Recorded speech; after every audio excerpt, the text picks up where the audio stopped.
Yo quiero darle la bienvenida al presidente de la organización Cuban Prisoners Defenders, Javier Larrondo, para hablar acerca de este tema y de las violaciones del régimen castrista a los derechos humanos y cómo el régimen históricamente, Javier, que es mucho más entendido que yo de la historia, además yo con esta memoria que me falla muchísimo, pues quiero quizás hacer un poco de historia, ¿no? De cuántas violaciones a los derechos humanos del régimen castrista, pero también hablar con él de uno de los terroristas más connotados de América Latina, que la prensa convirtió en Playboy, como dicen muchos, que es Fidel Castro. Vivió en Cuba y fue un hombre que incitó a la violencia. Buen día, Javier, buenas tardes para ti.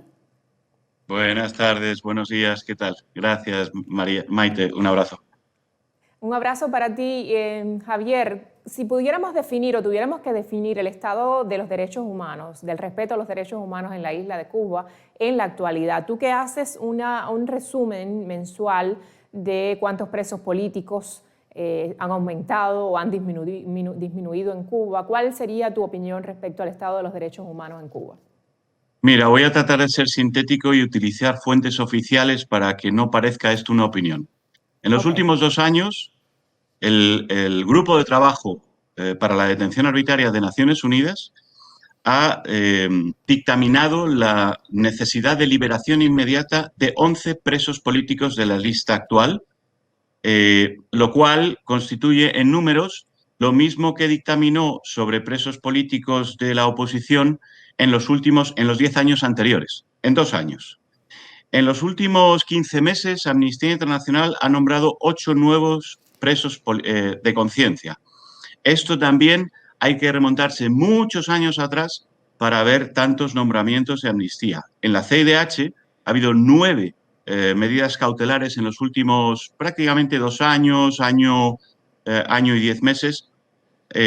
9 medidas cautelares que también suponen la misma cantidad sobre opositores que en los anteriores 10 años. Es decir, todas las organizaciones de derechos humanos están incrementando una barbaridad, por ciento, la cantidad de denuncias de lo que está ocurriendo en Cuba, y la situación es peor en estos momentos que lo era hace 4 o 5 años. Desde el año 2015 han entrado en prisión en Cuba, en prisión de conciencia, más de 250 personas.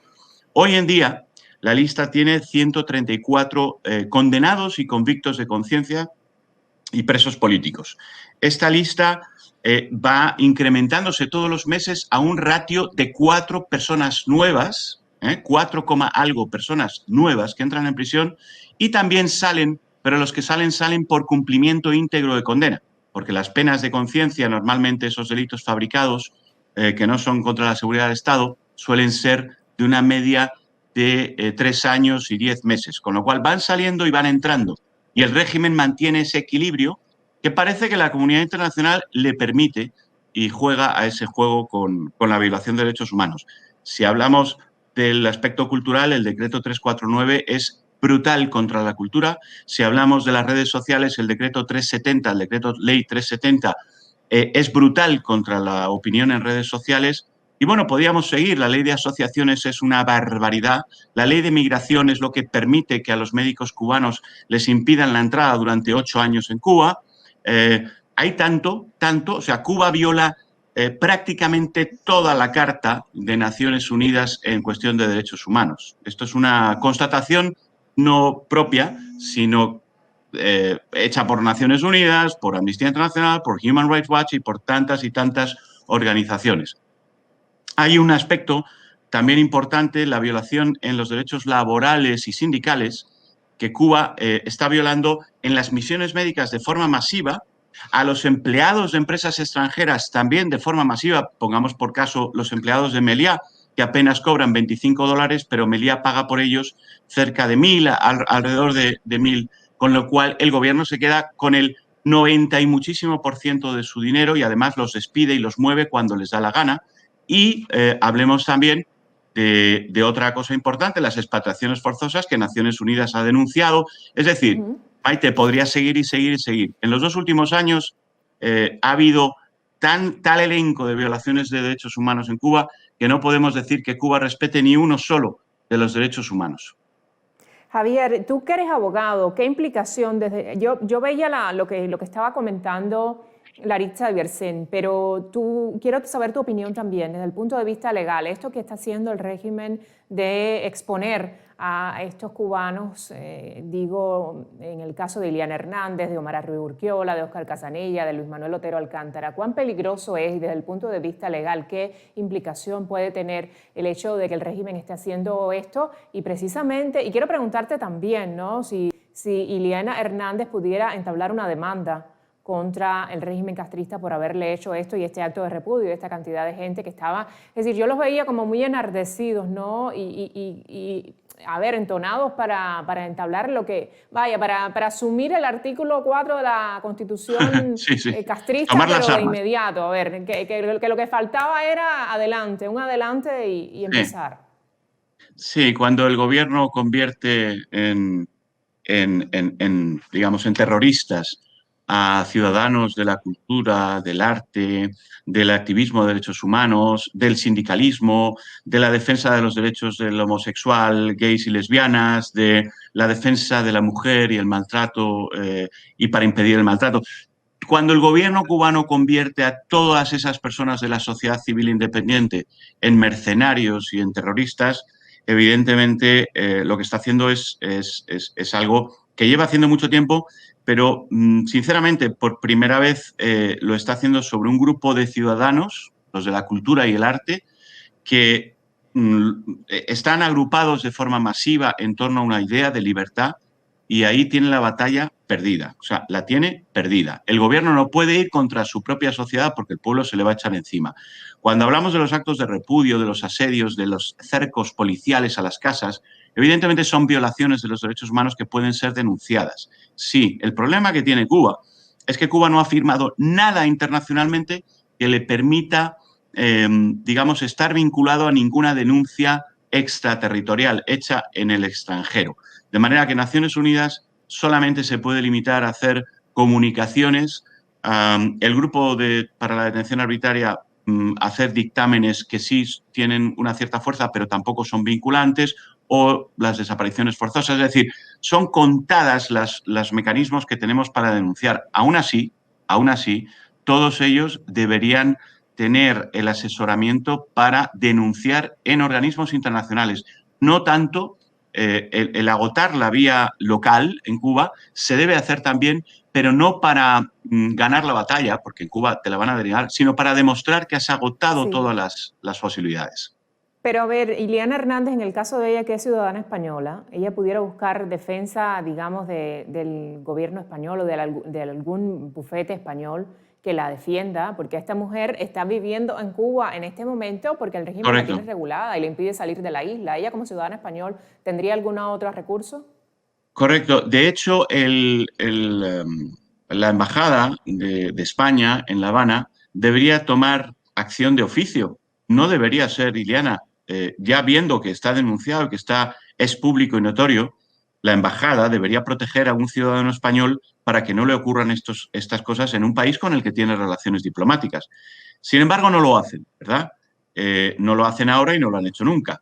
Entonces, bueno, pues el hecho de que Iliana sea ciudadana española, al gobierno español no le está importando, no está cambiando su posición, no está haciendo nada diferente al respecto que hace con los otros, que es nada. Por lo tanto, Sí. yo lo que instaría es que Iliana y todos los afectados promuevan todos los mecanismos que hay a nivel internacional para denunciar este hecho. También Iliana tiene el recurso extra de poder hacerlo ante la Embajada de España en Cuba y ante el Ministerio de Exteriores. O sea que, y en ese sentido, pues si nosotros pudiéramos colaborar en algo, le tendemos la mano para conectarla con ambas instituciones, ¿no? Y espero que así pueda ser porque realmente es estremecedor, aunque se tenga la valentía de esta mujer, que es una mujer estoica, que es una mujer que sabe reaccionar ante el conflicto, ¿no? Evidentemente ayer se presentó un conflicto y ella reaccionó, es decir, les respondió con todo derecho, pero de forma pacífica. Pero igualmente, Javier, todos somos seres humanos y cuando hay esta serie de ataques contra nuestra persona o contra nuestros familiares, realmente nos puede estremecer con todo derecho. Y eso es lo que quiere el Sin duda. régimen, eso es lo que quiere hacer el régimen absolutamente. Y el régimen obviamente descaracterizar y deslindarse de la palabra terrorista cuando sabemos que históricamente, como decía al inicio de nuestra conversación, pues ellos son los que han sido verdaderamente terroristas y verdaderamente mercenarios para tener sus intereses. Ahora, lo más simpático de todo esto es que cuando ya salió Fidel Castro, hizo todo lo que hizo, buscó dinero en Estados Unidos, buscó armas. Ya después de que ese ser humano nació en la isla de Cuba, tuvo la idea de hacer una revolución, ya pues quedó vetado para el resto de la ciudadanía en la isla de Cuba la posibilidad de pensar que ellos también quieren hacer una revolución y que ellos también quieren hacer un cambio Correcto. en esa sociedad. Es decir, y eso es muy triste que el pueblo cubano pues no lo entienda. Bueno, la revolución cubana fue la revolución del ego, del narcisismo, de la psicopatía y de la manipulación, digamos, antropológica, científica de un pueblo entero para hacer los designios de una sola persona, ¿eh? Porque ahora hay otro, pero antes se hacía todo lo que esa sola persona quisiera hacer. Si quería jugar al béisbol con el equipo nacional de Cuba a las 10 de la noche, despertaban a todo el equipo nacional de Cuba porque el comandante quiere jugar al béisbol. Era así.